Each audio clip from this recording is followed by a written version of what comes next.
Hello everybody, my name is Skybound. Starlight Flux. And Paul Bretcher. And good. His name right proper forwards. name.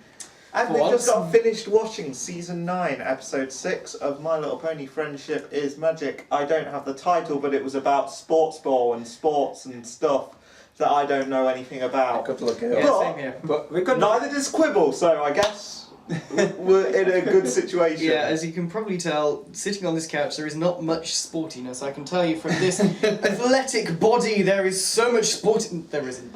This is coming from a guy who literally, who cycles most days to work. So Yeah, he's probably the most sporty person on this couch, and I wouldn't say that you're exactly Tour de France ready. Oh yeah, I'm not Tour de France ready, but I'm not exactly This is what peak. This is the peak male body. You may not like it, but this is what true performance looks like. If this is true performance, then I am on peak. The super male vitality squad right here. Yes. What about it? I come from a family that's into sports. My dad's most of sports, and my mum her football. So I guess, I can understand half of the stuff that's happened, or at least relate to some of the band-related stuff you see in that sort of thing. Yeah. But anyway, this episode. Yeah, this episode. Shippers be annoyed. Oh, God. Shippers are annoyed. I imagine this is their tears. I'm going to be drinking them. I mean, the only thing is, what I can say is, And do you think the creators for season 9 are just breaking all of the ships? Considering Marble Pie and Big Mac was broken last season, we've got Quibble Pants and Rainbow Dash this season. I think what's next? I think the reason but the thing is, let's face it, if the main six ever did get into a romantic relationship, I think quite a lot of more people would have actually got a bit more annoyed. Especially like everyone who ships their oh no she with them for starters. Especially if it's a character that just appears like Ray, for example. Yeah, and then there's me who doesn't, so I'm all good. As far as I'm concerned, I'm just enjoying the hazy madness of it all. Yeah. But anyway, getting back to the actual episode itself, I mean, it was a very fun episode to see, and especially to see Quibble Pants. I mean, and despite being geeky, he actually managed to get a family together. I mean... Well, I mean, okay, geeky and family. What are you on about? I think for me, on that same point, trying to break into another family when you got a stepdad, there are teething issues. Very much so. Well, we don't know whether it's teething. Well, I think it actually is teething issues because. What do you think it's a stepdad then? Well, essentially, because it's confirmed she is because. Oh yeah, of course. Yeah, they were talking about her dad. Yeah. I mean, one thing that picked me up on this one, and certainly from my experience, is when I'm trying to get in touch with my parents and finding the dynamic between my parents and my parents. Yeah, because it's a difficult situation. I don't think you've ever mentioned it, have you, on the channel? But you. I think I did in Father Knows Beast. Oh purely yeah. Because he's an. Okay, I don't know if expletives are actually. There are many expletives I could go into, not YouTube friendly, so I'm not going to. But insert here all of the expletives. Yeah. In fact, just I mean, we're not monetized, so who gives a fuck? Fucking dickheads. I mean, I wasn't gonna say it, but you know. But yeah, basically, I mean, he's got experience of having to deal with like a father who.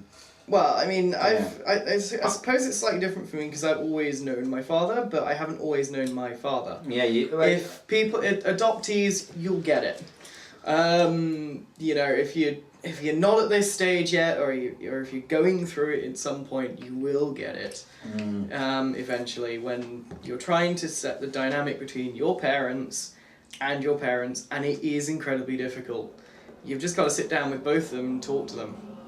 Well, I think the whole thing with it was interesting to see how it kind of went where I was expecting, where he would basically be forced to admit that he's not actually that sporty, and Rainbow Dash basically ends up having to give up on the whole fiasco of trying to force him to be sporty.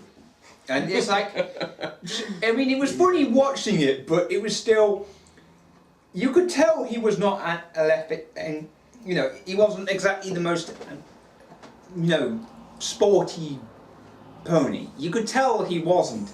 And the way Rainbow Dash was just trying to make it seem like it was easy, when it isn't. Like, different people have different, you know, strengths. And she doesn't seem to understand that some people, their strength is more in knowledge rather than physical fitness. I suppose that's just the nerd fandom in general. Well, yeah, but there are some exceptions. Yes. Very much so. Because, you know, I actually enjoy cycling and, you know... I'm 10-pin bowling. Okay, fair enough. Yeah. Well, Any thoughts from you? Well, I know you do running as well, don't you? I'm doing running and cycling at the moment, and yeah, while I try to figure out just what I actually want to do, probably rifle shooting at some point. Oh God! You'll fit well in America. Yeehaw! I'll walk into America with a Stetson on. Howdy, partners! Oh God! Oh God! You just offended all the Americans in the audience and one of the bloody. Hi. No, I think it's not that. You've just stereotyped all of the Texans specifically. Not all Americans, but Texans. Yeah, but Texans is basically what most other places just in the world landing in California dressed as a cowboy. Can I just say that most people outside of America assume America is like Texas? Yeah, it's not. I can tell you that. I know I haven't lived there for ages. I know. It's not. Mate, you were born there and then brought straight over pretty much, weren't you? Born in America, raised in Britain. I think I got the best of both worlds.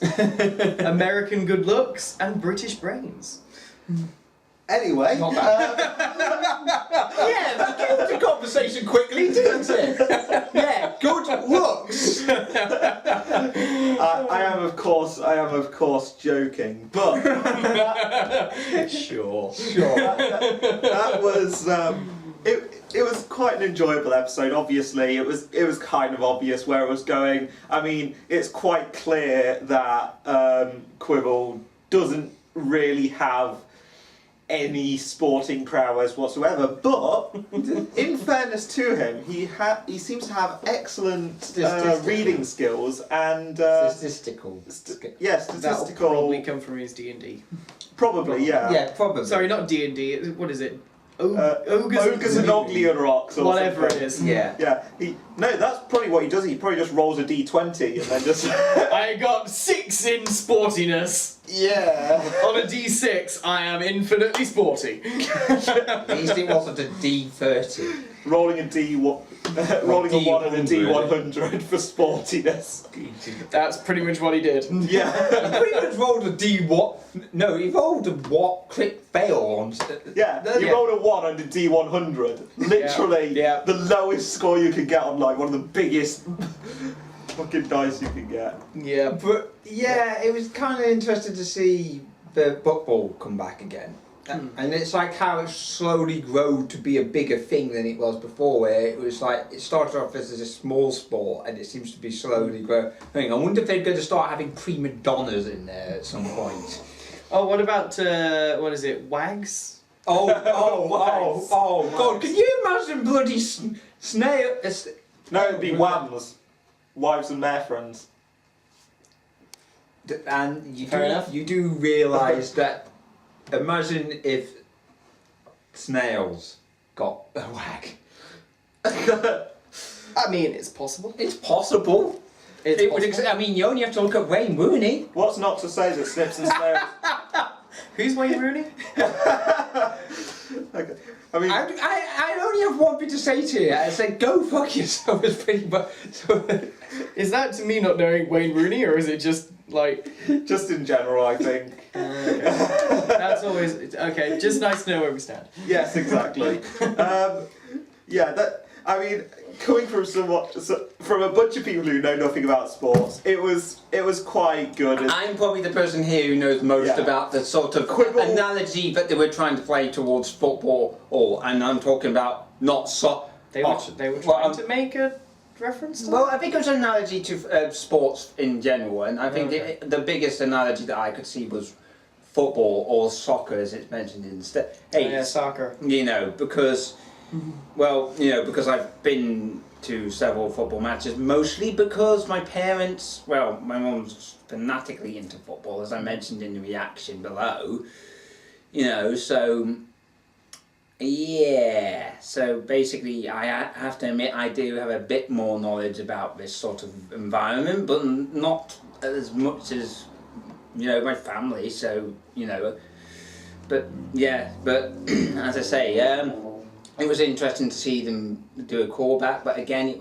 I think it wasn't really, I don't know, it's not like some of the previous episodes where we actually had a good moral or anything like that. I think the message, certainly if you're looking at stepdads and the family dynamic, I think it's good. Maybe, you should be yourself, and the child, well, whoever hopefully will accept you, and X will accept you as well. So I think, to be fair, on a like more generic way, it's like you shouldn't be trying, if you're not a sporty person, you shouldn't be expected to, you can try, and you shouldn't be too... It's kind of, you shouldn't try too hard to get involved in something that you clearly aren't really that interested in doing, like pretending to be into Yeah, sport. you shouldn't be interested in something just because somebody you like is interested in it, basically. Like, for instance, I'm not going to be interested in... what am I interested in that he isn't? I don't know, There's not a lot, actually. I can't think of it. Yeah, you try. There really isn't anything. You and Ray really can't. It's well, yeah. I mean, I suppose you could say it's like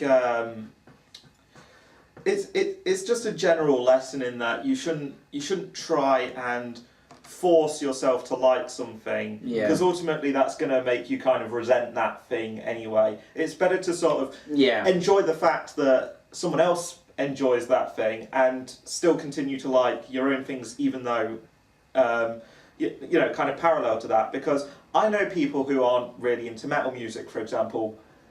I very much like metal music. You can probably tell from the shirt he's wearing. I know people who are not into anime.